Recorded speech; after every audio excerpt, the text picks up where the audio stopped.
La famille. Nanzo teza bien te menaseki. Na niveau mon boki 1 milliard, 1 milliard. Toi c'est no Rwanda alo koso Ngaya na ya no senga na ngaka $100,000. Bomone nga o yoka $100,000 boy na boy. Rwanda lobi ye pe na kati ya 1 milliard o bakongoli baopesa kuna. Il faut ye pas zwa pona nini 80,000 réfugiés congolais ba na Rwanda yonga mono mitune.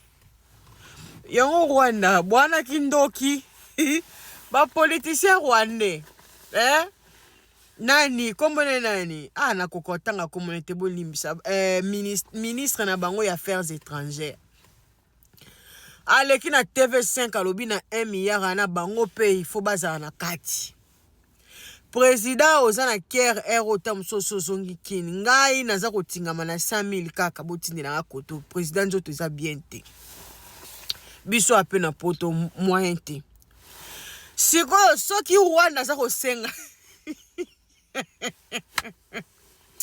te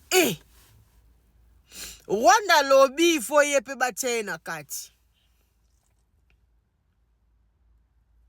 po ye aza na 80,000 réfugiés congolais na sol na ye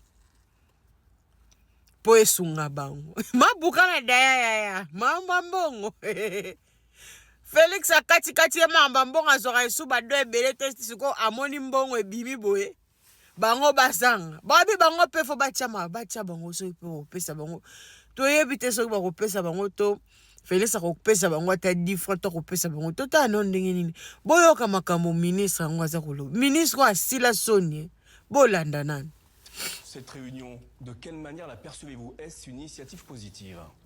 Mais bien sûr, on a été déçu vers la fin avec l'instrumentalisation du président Tshisekedi de cette réunion avec ses accusations stériles habituelles. Mais sinon, la réunion était une réunion importante avec des promesses de dons d'1,5 milliard qui sont importants pour l'accès humanitaire dans notre région.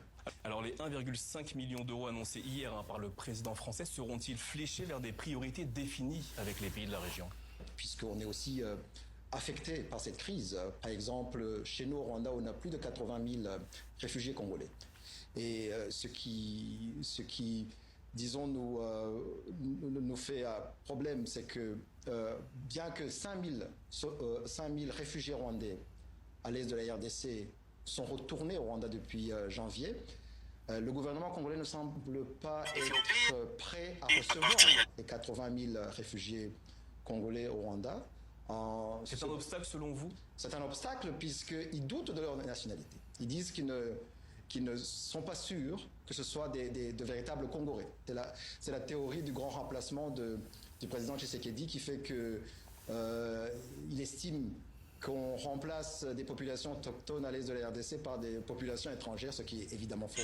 Vous avez réagi, vous avez déclaré que Paris ne peut pas rouvrir un aéroport puisque les premiers concernés ne sont pas là et que le cadre approprié pour discuter de cela reste Doha.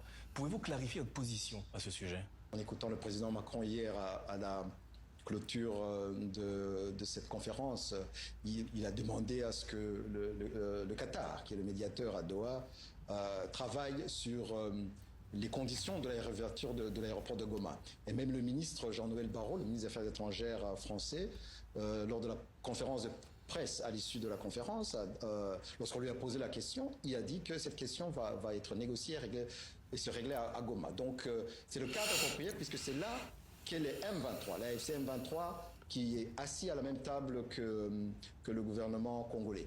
Mais il y a un problème qu'on a relevé hier, c'est que quand on parle de la réouverture de l'aéroport de Goma, il faut quand même aussi parler de la question sécuritaire, puisque au jour où on parle, aujourd'hui, il y a des bombardements quotidiens de la part de l'armée congolaise contre les positions de l'AFC M23, ce qui est en violation du cessez-le-feu, contre les populations Banyamulenge dans un contexte de montée des discours de haine. Et ils utilisent des avions de chasse et des drones d'attaque, ce qui